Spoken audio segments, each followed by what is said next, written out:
all look quite fabulous. You have a lot of special attire tonight.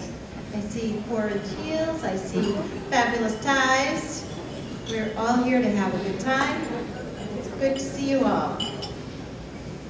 And it bears saying again, Happy New Year. Happy New Year.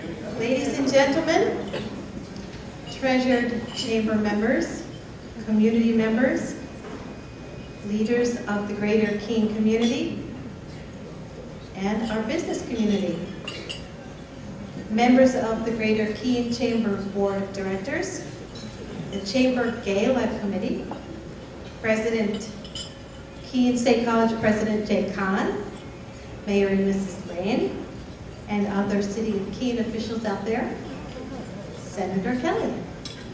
Good evening, and welcome to the Greater Keene Chamber of Commerce Annual Gala Awards Dinner. I am very excited and proud and honored to be up here today in front of such an interested, and involved community. We are here today to honor the fact that so many of us care about our community and know that we can make a difference in our world.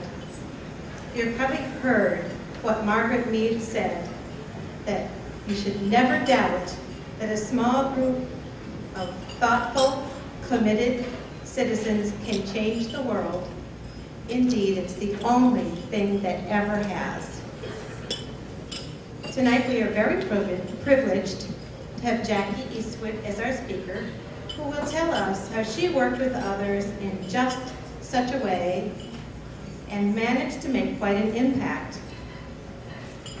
The other very important part of our evening is devoted to honoring others of those thoughtful, committed citizens Margaret Mead mentioned, who work right here in our community.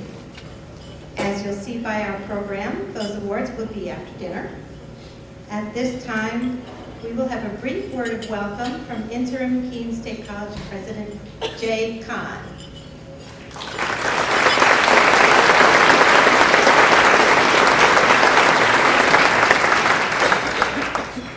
Thank you, Lauren. It's an honor to greet the Greater Keene Chamber of Commerce membership and to welcome you to Keene State College. I couldn't help but in reading the December bulletin from the Chamber, noticing the good work that was done by the Board of Directors in establishing some goals for the future for the Chamber, and noticing their importance they placed on defining the value-added benefits of Greater Keene Chamber of Commerce membership. It is an important question that we all ask ourselves in our organization. What is distinguishing this organization in the value that we deliver? At Keene State College, I want you to know that when we ask that, we get responses that are, it is an academically challenging environment. There is a strong support of the faculty and staff for the students at this college. That community service is important to our students and that they do it in abundance. 75,000 hours of community service that they donate to the city and area of Keene. And the capstone experiences that provide Keene State College students with a bridge from their academic programs to the workplace are vital for their academic experience. The college has 144 community service partnerships with organizations like Monadnock Family Services, which uses psychology interns, with Big Brothers and Big Sisters, which has big owls and little owls engaged in after-school activities, with the MoCo Arts organization, which uses our dance and theater students. We have governmental partnerships with the cities of Keene and the villages of Troy and Surrey that involve Keene State College geography and environmental science and architecture students, and the student teaching partnerships that we have with the area schools. And then we have business partnerships with precision manufacturers that involve our product design, our computer science, and our graphic arts students, with local merchants and banks that involve our management and economics students.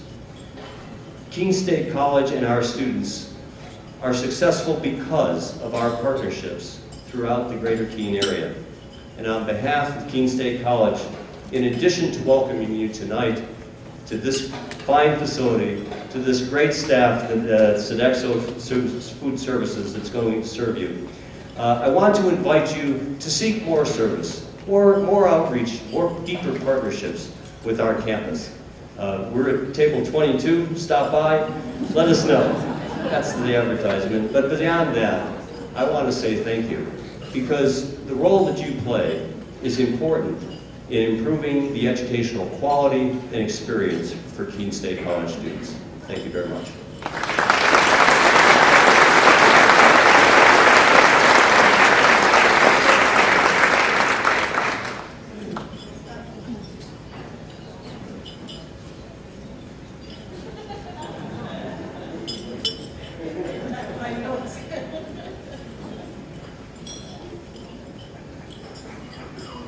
Thank you, Jay, and thanks for giving me back my notes.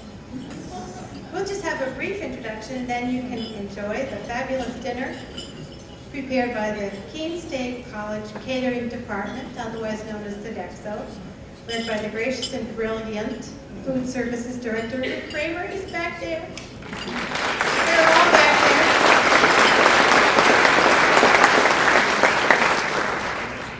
there. Our Gala committee began meeting back in July, and it's been a true labor of love. This is our moment to honor the committee and give them a round of applause as thanks. As I read your name, wherever you are out there, please stand and we'll applaud you all together. Bob Cox from Monadnock Radio Group, Peter Harris Design, Sarah Walker-Caseta from Macmillan Construction, Lisa Nugent from People's Bank, with Jessica O'Connor from Monadnock Development Services, and our chair is Laurel Brown of PSNH and Marianne Christensen of Hannah Grimes.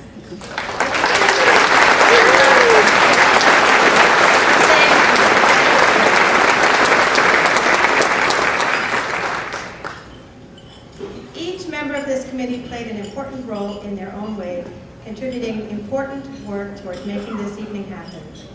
Now we will hear from the committee chairs themselves. Let's give a warm welcome to Marianne Christensen and Laurel Brown.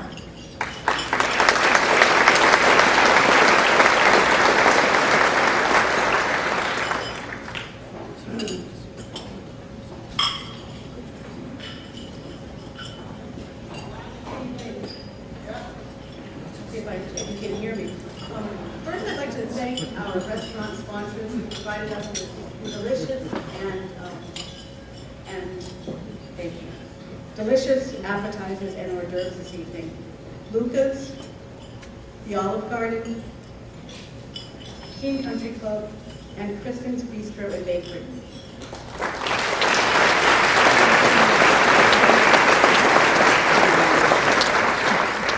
And this event wouldn't be possible without all of you and without our sponsors. Our silver level sponsors and their generous support include Clark Mortensen, TD Bank, Savings Bank of Walpole, IPG Employee Benefits, and Connecticut River Bank.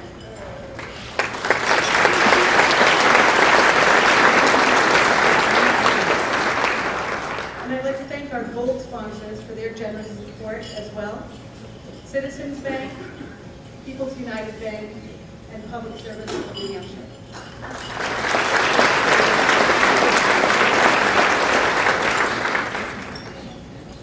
Our platinum sponsor for the night is Markham Image.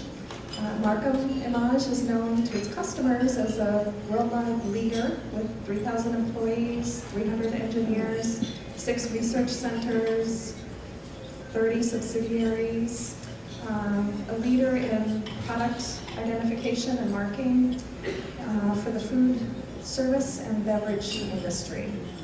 But Markham Image is better known to all of us as a company that exemplifies a tradition of innovation and giving back to this community. It is a company that understands the value of investing in talent and giving back to ensure that we have a vibrant community.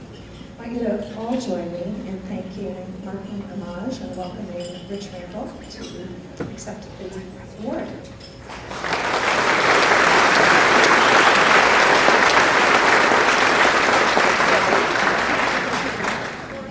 Before I give him this, I'll just say through a series of some emails, it's the first platinum award that we've ever given somebody the plague for. Thank you. So my name is Rich Randall, and I am honored to speak to you briefly this evening. My position is I run the manufacturing operation in Keene, and the Keene operation ships industry-leading marking and coding equipment and supplies globally. We employ over 400 people right here in the Monadnock region, and we take great pride in supporting the work of the Chamber and its members who are dedicated to making our region a destination for business, travel, and home. On behalf of Markham Homage and its employees, thank you very much and have a wonderful evening.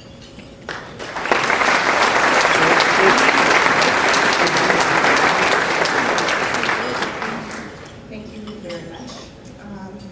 So we've reached the point of the evening where once again I get to talk about my mother, my Norwegian Lutheran mother, who went back to the land of strong women, good-looking men, and above-average children last week, or she would be here tonight with us. We started every single one of my childhood meals with her saying, "Let us be grateful."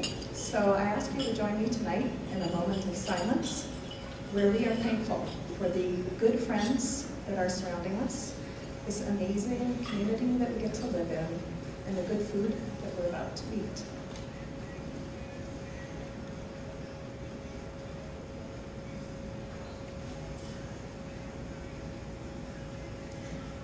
Enjoy your dinner. Good evening. If I could have your attention for a moment, please. Please continue enjoying your dessert or meal if you're still eating it. My name is Laverne Els. I am the current chair of the Greater Keene Chamber of Commerce Board of Directors, and I want to thank you all for coming tonight. We have... Thank you. We have a wonderful opportunity to have a keynote speaker tonight who has traveled a short distance to be here, and I want to just take a moment to introduce her. Her name is Jackie Eastwood, and she's the co-founder and former president and CEO of Tissue Link Medical Inc. in Dover, which became Salient Surgical Technologies and was sold last year to Medtronic Inc. for $525 million. Eastwood started Tissue Link after retiring from a successful career in the medical technology industry, working for others. She has served on a number of public and private boards and is the recipient of numerous awards for her contributions in entrepreneurial and technology initiatives. She was named as a Mass High Tech All-Star in 2003, an Ernst & Young Entrepreneur of the Year in Medical Devices in 2004, and was a finalist in the New Hampshire High Tech Technology Council Entrepreneur of the Year in 2006. Eastwood recently featured in the October issue of Business New Hampshire magazine, also helped found and serves on the board of the Global Child, a school for street children in Cambodia. She uses her financial success and business savvy as an angel investor and is a member of the Board of Advisors for the Center for Family Business and CEO Forum at the Whittemore School of Business and Economics at the University of New Hampshire. It is my pleasure to introduce our keynote speaker, Ms. Jackie Eastwood.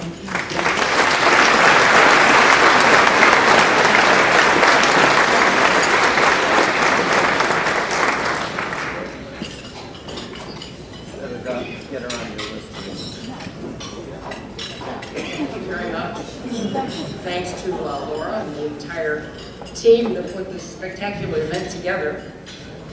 It is going to be a treat for me to talk to you. Some of you have already heard the inside story here, but the fact that I sold the company in New Hampshire for $525 million, I think, speaks for itself.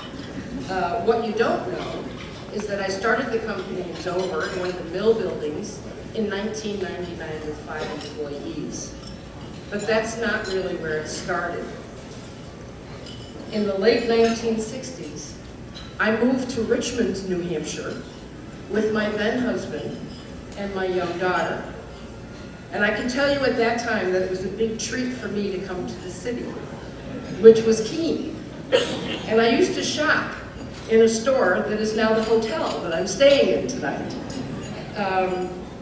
At that time, some of you may remember, Richmond was a rather colorful, diverse little town.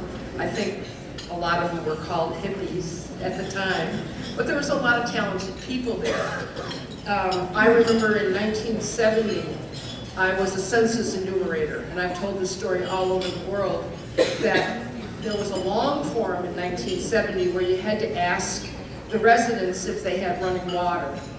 And I remember going up one of those dirt roads out of Richmond, knocking on a shack, and the old man came to the door, and I said, you know, I'm from, he said, you're one of them revenuers? I said, no, I just have a few questions to ask. And he said, well, go ahead, I'm not sure I'm going to answer.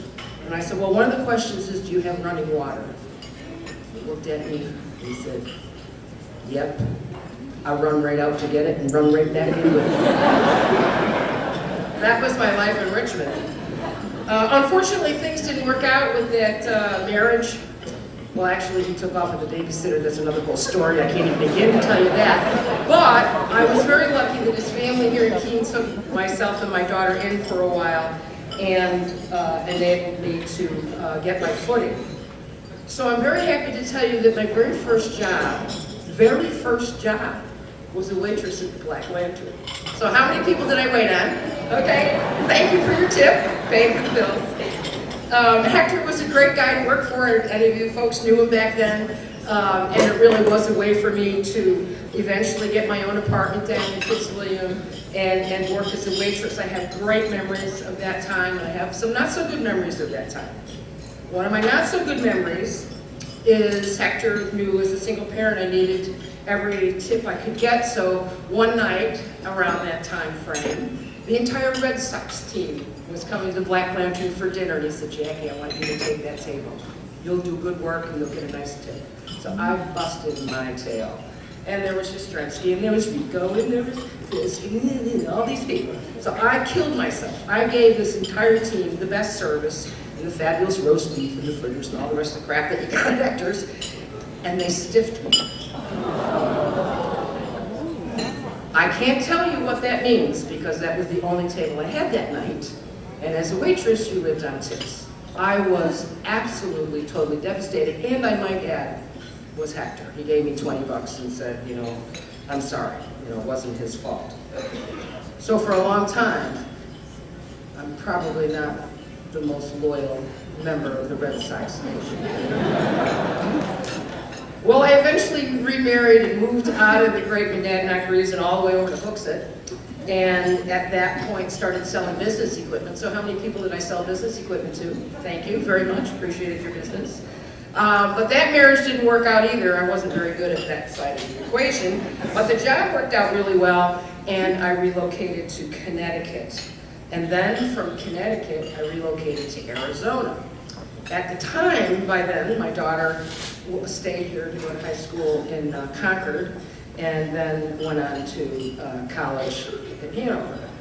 And I remember filling out some forms in Arizona, and somebody said, what's that one of them Eastern fancy pants school at Dartmouth? Never got over. So, probably the only people in the world that ever moved from Arizona to Minnesota. Bought the job, took us there. And from a medical technology perspective, it really was heaven. It was all kinds of talent there. You name it, it was there. But it was an interesting culture, and I appreciate the Norwegian bachelor farmers that were mentioned earlier, because there is a very passive-aggressive attitude in the Midwest, particularly in Minnesota. And it takes some getting used to, particularly if you're a New Englander, kind of in your face, tell it like it is. So you have to kind of buckle down, and you know, at that time, the movie Fargo was out. Anybody saw that movie? Fargo was kind of a dark movie. Well, they thought it was a documentary. I'm just saying. There were people driving up and down Route 10 looking for that snow scraper in the snow. I am not kidding.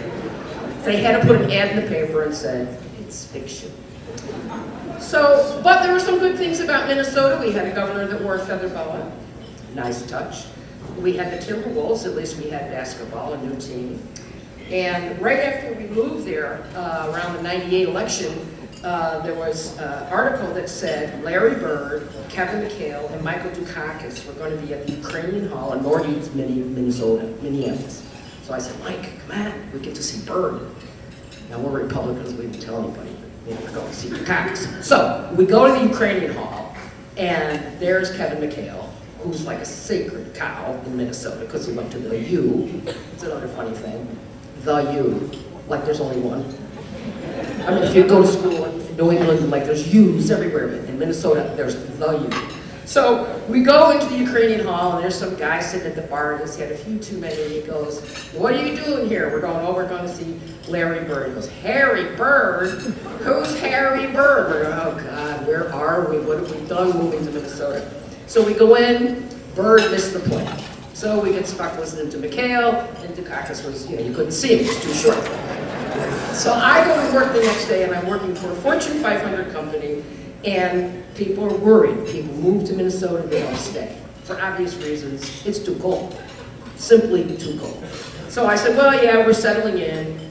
We went to the Ukrainian Hall last night to see Larry Bird, and Kevin McHale, and Michael Dukakis. And the executive VP that I work for said, who does Dukakis play for? So, okay, now we're in the Midwest and things are different than they are in the Northeast. When we had lived in Arizona, I had an equity position in a small medical device company that was subsequently sold. So I was very delighted after 11 long winters in Minneapolis to have a ticket out. And the ticket was to come back to New Hampshire. I had good friends still here. I loved this state. I wanted to come back as soon as I could.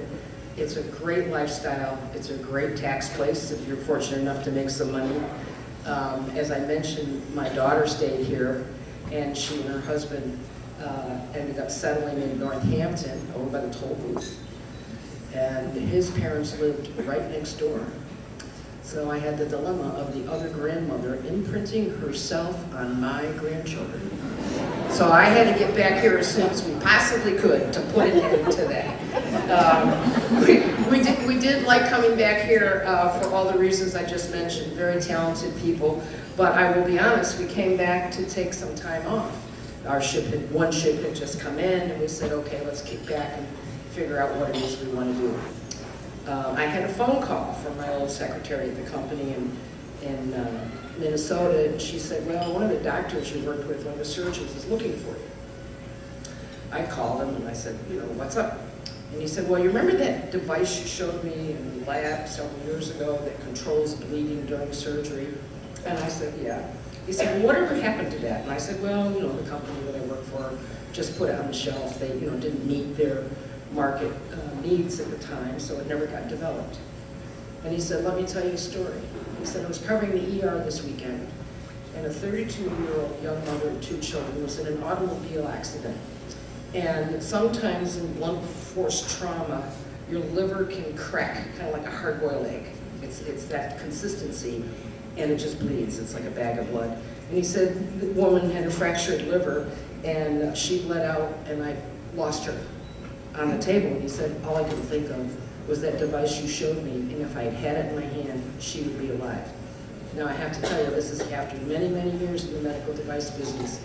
Never happened to me before. So I said, okay, well, let me see what I can do, and I'll call you back. So I talked to my husband, Mike, and I said, I think I can probably get that technology out of that company and get it developed and get it to market if it's going to save somebody's life. So to make that long story short, that's what we did. I went back to the company and said, I want to out-license that technology, I'll raise the money, I'll start the company, and get it in the hands of people that can save some lives. So that's what we did. My big fancy schmancy retirement lasted about 35 days. We started out putting a company together in December of '99 and went out to raise money. Now, Let me remind you that in December of 1999, it was toasters.com. It was the .com frenzy. There was going to be dot everything. And at that point, money for MedTech had kind of dried up. And in fact, some of the private equity groups and venture groups that had focused on MedTech had actually closed out those funds and gone all to technology. So it was an interesting time, number one. More interesting because nobody had ever invested in MedTech in New Hampshire. I wrote down some of the comments. Well, if you move the company inside 128, we'll invest. If you name it tissuelink.com, we'll invest. What? No good people will move to Bangor, Maine, huh? So it gives you a sense of, the awareness of New England when you're talking to the big money people, mostly New York or California. But we persevered. I was Captain Kirk, my husband Mike and Spock. We hired a couple of other people. There were 5 of us when we first started in the mill and just kept plugging away trying to raise more money. Around that time, one of our investors said, well, I want you to come to Bordeaux, France. Oh, please, make me go. Because there's a fund of funds, and everybody's talking about .coms, but we know that cliff it's like in the cartoons. They're up here, they just haven't fallen down yet.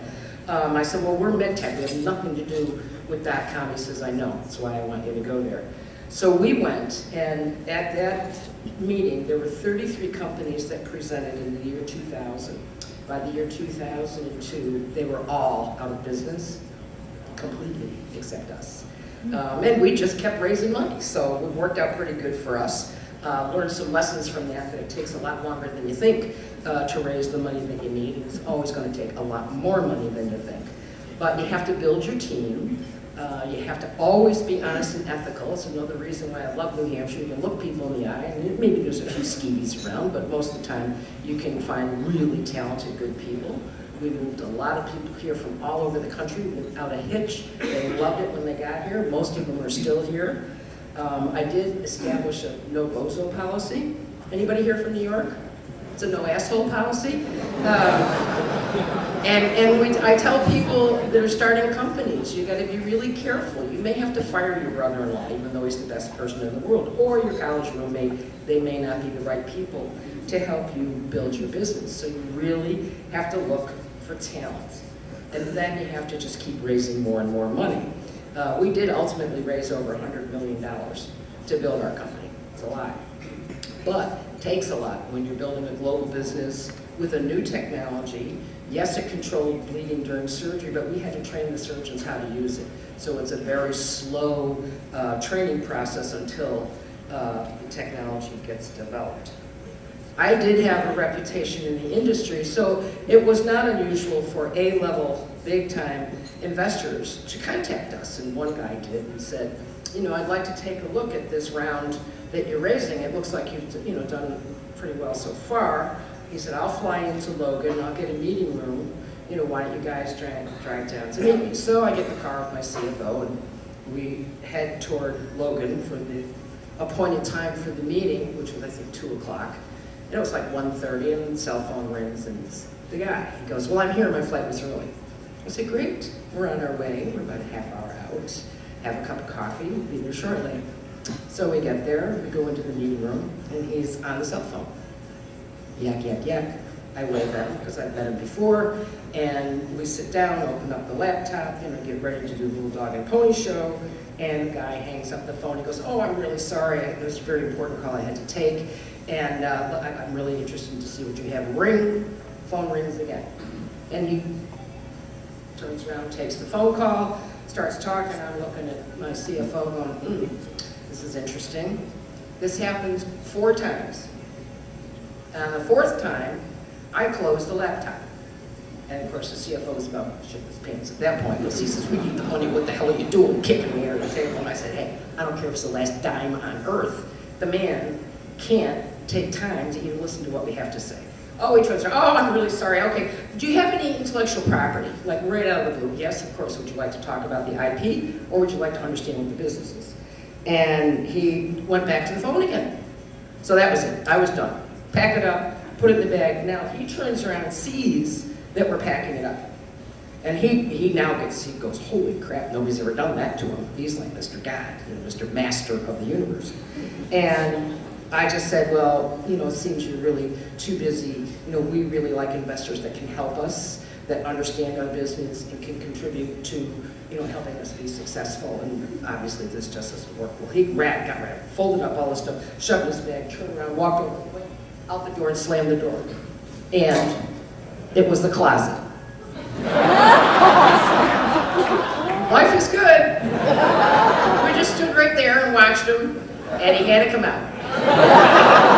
And he came out and went out the other door, which was the exit. So my lesson learned there is don't take it unless you absolutely have to, because obviously he wasn't going to help us. So after our success, we did decide that it was time to give back. And I know it was mentioned in the beginning, and we're very proud of the fact that in 2003, we started a school for street kids in Cambodia. A friend of ours was there making a documentary movie and came home and said, oh my God, these kids are so gorgeous and so motivated, but they're so uneducated. And today, I'm very happy to say that the school is a smashing success. One of the little girls that walked 15 miles barefoot to come to the school in 2004 was totally illiterate, never been to school.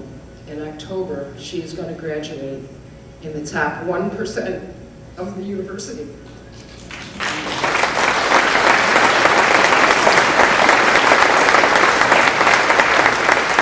With a major in business.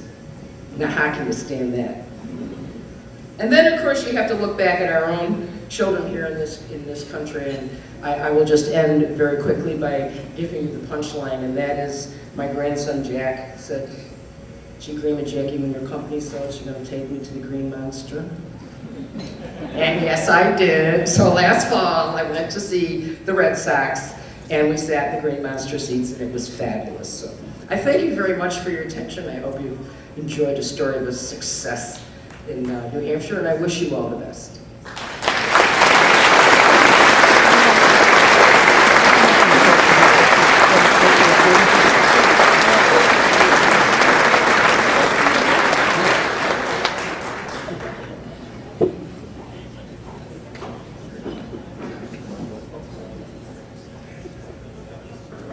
Well, that's going to be a tough act to follow.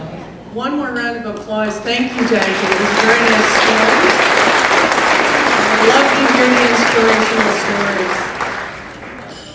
I have a couple things that I need to go over tonight, and first, one second.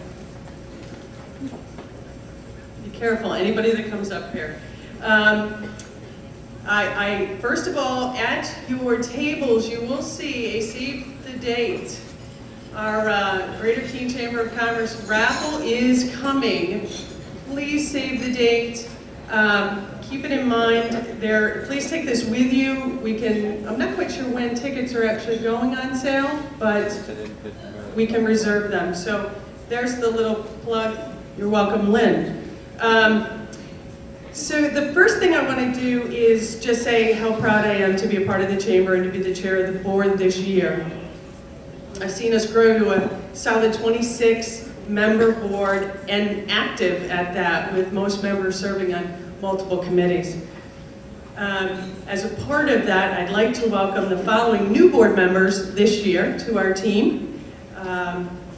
Rita Schrader from Liberty Mutual, Larry Sportello from Budget Blinds, Cole Mills from CNS, and Richard Randall from Markham Homage. If you please stand up, thank you very much for joining our board.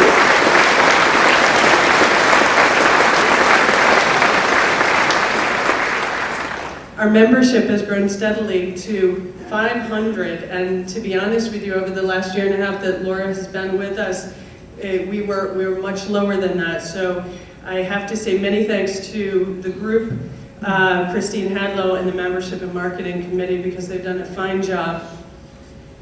Next, for those of you who do not know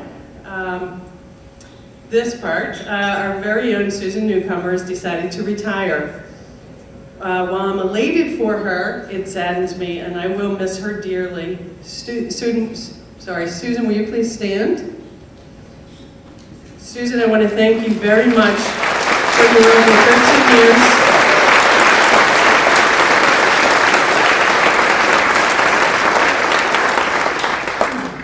Susan, thank you very much for your over 13 years of service to the Chamber and this community, and I know this won't be the last that we see you.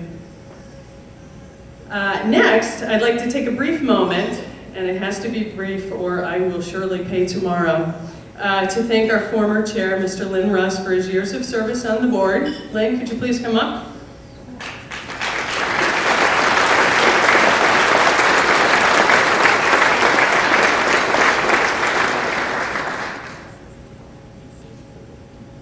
And I say for his years of service on the board, I must say this time, and Susan put it very nicely when she said it seems he's always been a presence. The last time it was 98, and before that, and I lose track of time, so I want to say thank you on behalf of the board, Lynn.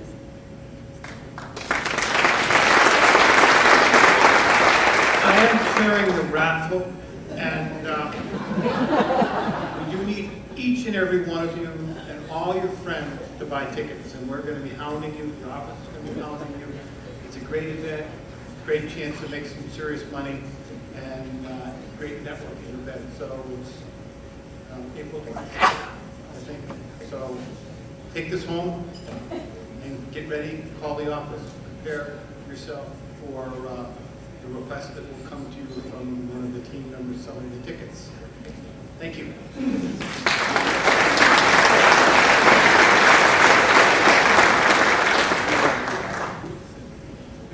Okay, so it is our goal to try and keep things as short as possible and to move things along because this has been a long evening for all of us and especially those that are here. I just want to take a moment and not only thank Laura and the team because it's been wonderful, but every one of you as members of this great community. Every time I come to this event, every year, I feel it, I see it, and I'm glad to be a part of it. And that's where we all go beyond business. It's beyond business every day, and every time that you let one of your employees come and volunteer, come be a part of boards, it all pays in the end. So thank you.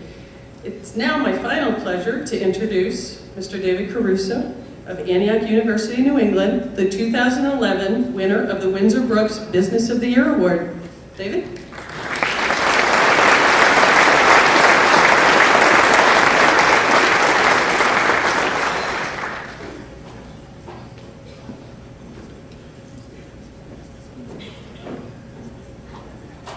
Good evening, everyone. I'm honored to represent Antioch University, New England, the 2011 winner of the Windsor Brooks Award. This recognition has meant a great deal to our institution, for the idea of giving back to the community is in our DNA. As an innovative graduate school offering practice-oriented programs, we are now in our 48th year, and AUNE is closely linked to this region, with national and global concerns through its students, its alumni, and its institutional activity around the United States and around the world. Our alumni, nearly 10,000 in number, constitute a strong network of leadership positions throughout New England and the United States, and many maintain very strong contacts here in the Monadnock region. Our campus is a key part of Antioch University, a national institution with 5 campuses in the states of New Hampshire, of course, Ohio, Washington State, and California. Now, the Windsor Brooks Business of the Year Award recognized an organization that has embedded community involvement and service into its core mission, vision, and values, that demonstrates organizational success, that provides goods and services and a strong commitment to employment opportunities for citizens of the Monadnock region, and that serves as a leader in its industry in this region. The award was established in 2002 to recognize Mr. Brooks, an outstanding citizen of the Monadnock region who managed his family's business, Goodnose Department Store on Main Street in Keene. He played a key role in the establishment of 2 important, in fact critical local organizations, the Greater Keene Chamber of Commerce and the Monadnock United Way. As a businessman, Mr. Brooks understood that the success of his business depended upon the success of this community. Tonight, we will acknowledge another organization that has both benefited from Mr. Brooks's efforts to build a strong community and contributes greatly to that community's continued success. But before we recognize the 2012 recipient, I would like to remind you of those who have received this award in the past. Tonight's awardee joins a very distinguished list of Keene organizations. The first recipient was Granite Bank, followed by Cheshire Medical Center, Keene State College, Ted's Shoe and Sport, the Fenton Family Dealerships, Monadnock Radio Group, the Clark Mortensen Agency, C&S Wholesale Grocers, Markham Image, and Antioch University of New England last year. This year, there were 6 nominees for the Windsor Brook Award. The awards committee, which consists of representatives of the past award recipients, had its work cut out for itself, for each of these nominees was outstanding in its own right. The nominees for the 2012 Windsor Brooks Business of the Year Award were Bentley Commons, Lucas Mediterranean Cafe, the Monadnock Economic Development Corporation, Stingray Optics, the Keene Family YMCA, and the Savings Bank of Walpole. After much thought and deliberation, the committee selected an organization that is part of the economic and social fabric of this region. Here are just a few examples of the qualities and contributions of this distinguished organization. Its purpose is to promote the well-being, economic security, and prosperity of all members of the community. Its success as a business is reflected in exceptionally strong relationships with individuals and institutions across our community. It has been a member of the Greater Keene Chamber of Commerce as long as there has been a Chamber of Commerce. It has been a strong supporter of the Monadnock United Way and other campaigns by local nonprofit organizations, including Home Health Care, Hospice and Community Services, Keene State College, the Samaritans, and the Keene Family YMCA. It provides meeting space free of charge for many local organizations.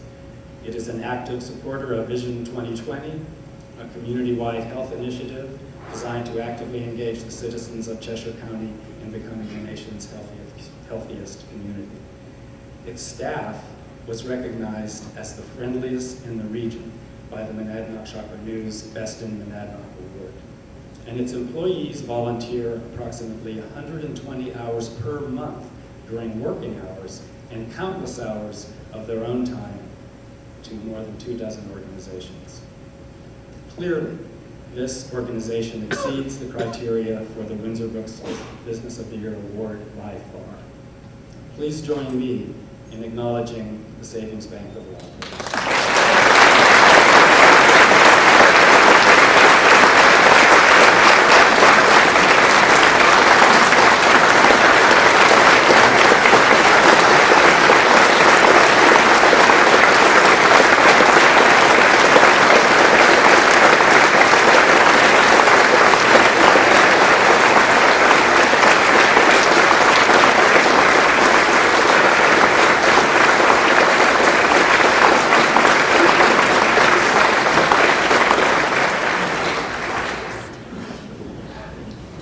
Thank you, David.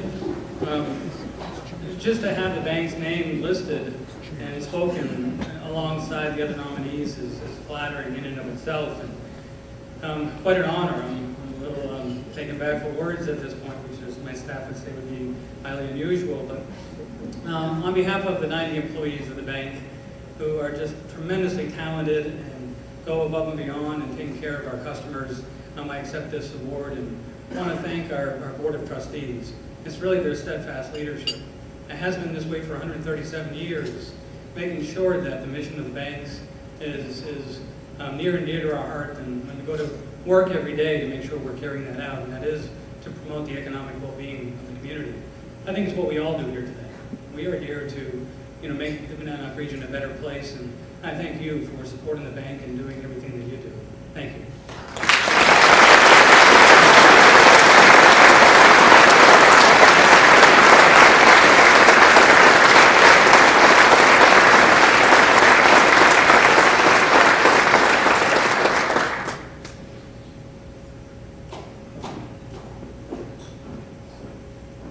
David. Now I'd like to invite Nancy Vincent to come up.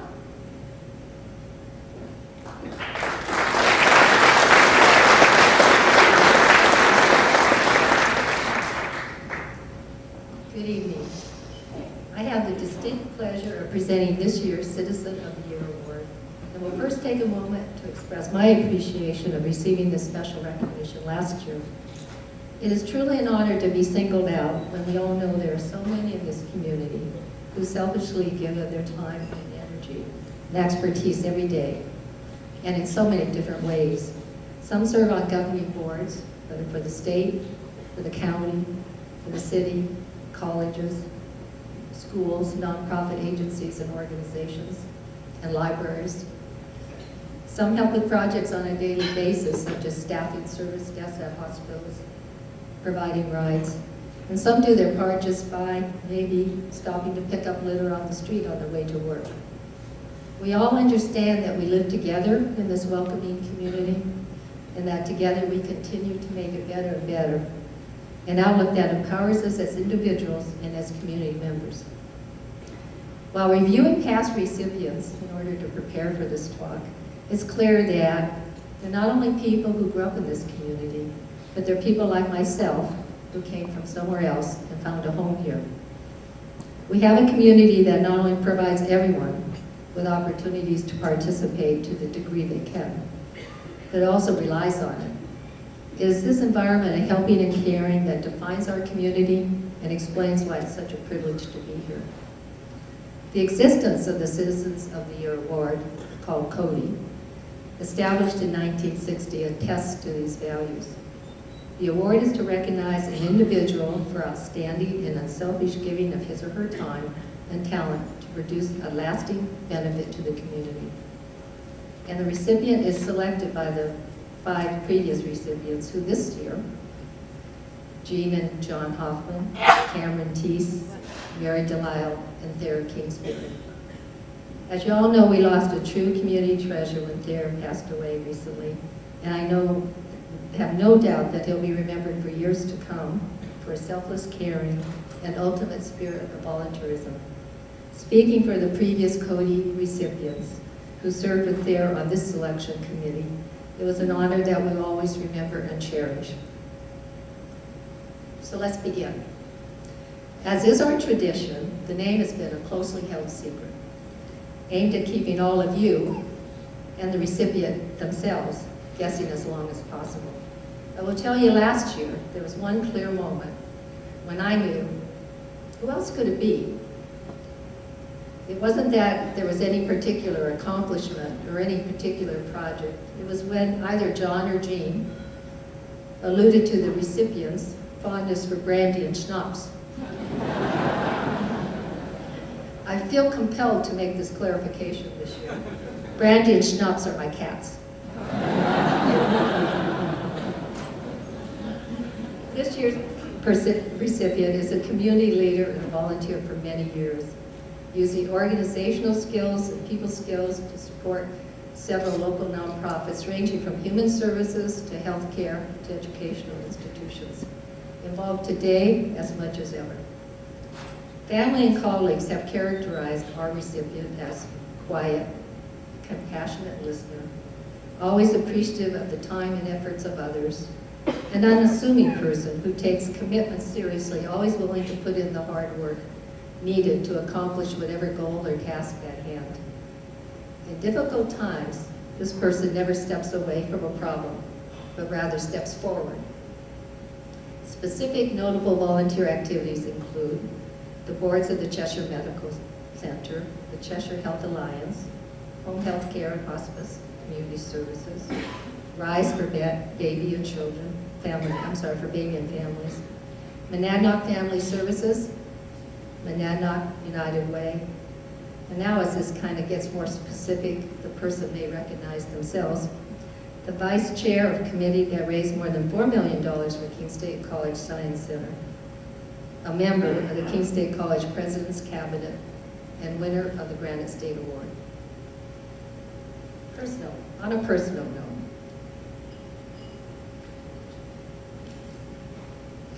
this year's recipient grew up in Massachusetts in the very same town as a previous recipient, Drew Landry. Lucky for us that they chose Keene to come here and do their good works. He had a 31-year career at Timken MPB, and as a key manager in the organization, worked very hard to ensure that employees received the physical and mental health care they needed, even after exhausting their own care benefits. He is currently a respected human resource consultant, a family man who's happiest relaxing at home, father of 3 boys and grandfather of 4 lovely granddaughters. His high school sweetheart and wife of 48 years describes him as the perfect husband. Known as Fred to family and to close friends, and you'll know him as Bob, it is my delight to present the 2013 Citizen of the Year Award to Robert M. Rooney.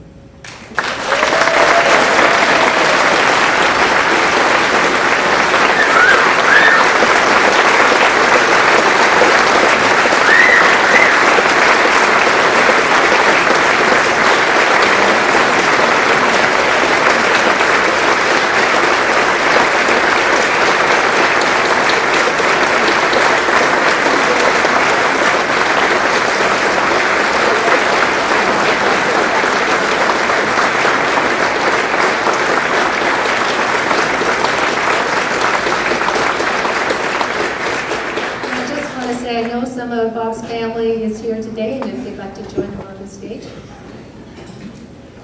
he would really appreciate it.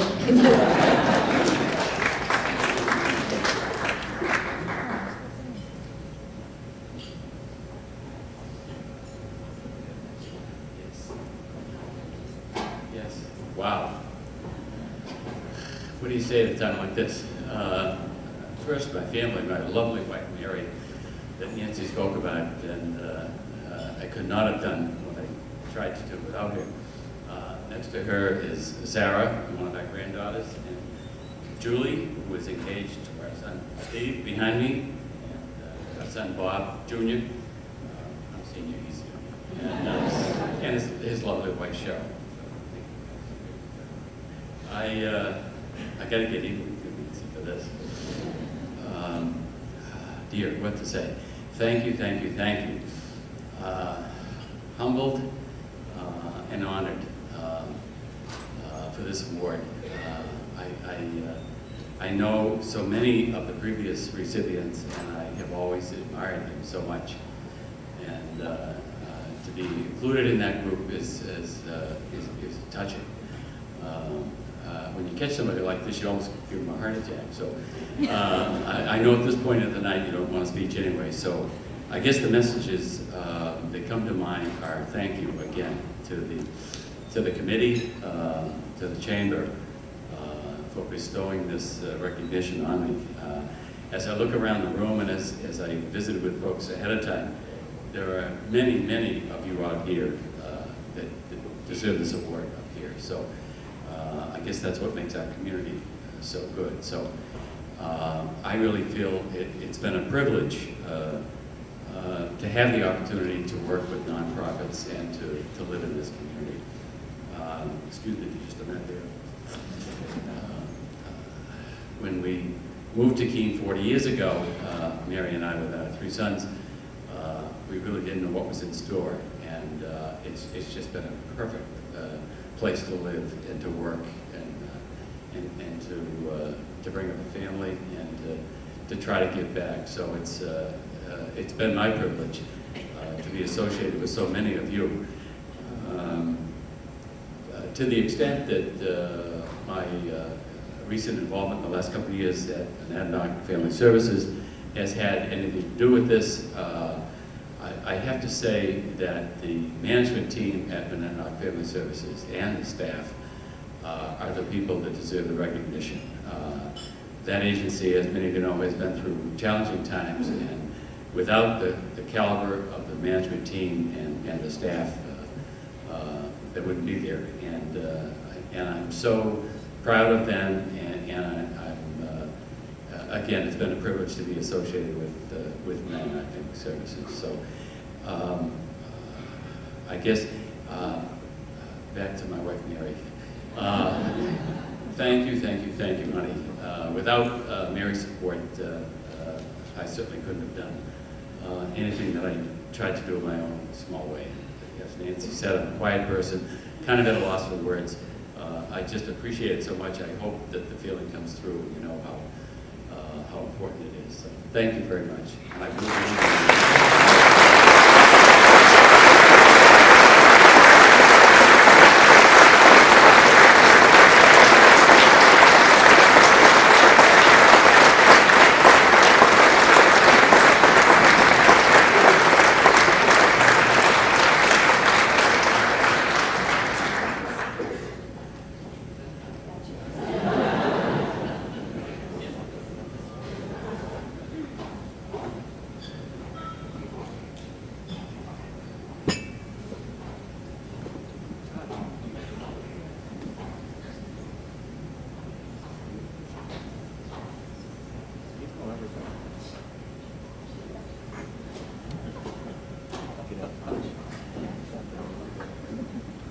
Well, I think this is the most heartwarming evening of the year. I am very happy to be with you all, and congratulations, Bob. Congratulations, Savings Bank of Walpole. Thank you, Nancy, and thank you, David, for your presentations. A few more thank yous. Thank you to Keene State College for hosting us here, to Price Chopper for these lovely floral arrangements they donated, Massiello Employment for printing our programs at your tables, and the Lane Hotel for Ms. Eastwood, Michael and Jackie's accommodations. And a few words about our major sponsors. Without them, we would not be able to do this kind of an event at a semi-affordable rate for all of you to be here. And our silver sponsors that we would like to thank again are Clark Mortensen Insurance, Connecticut River Bank, IPG Employee Benefits Specialists, and Savings Bank of Walpole, of course. Our gold sponsors, and I just wanted to point out that TD Bank is one of our gold sponsors, are Citizens Bank, People's United Bank, Public Service of New Hampshire, and TD Bank. And our platinum sponsor is Markham Image. Thank you again to the Gala Committee, all of you out there. And I want to remind our presenters and award winners to come up here for photographs after we all disperse. Thank you all for coming. And we'll see you again soon. Have a safe drive home and a good evening to come.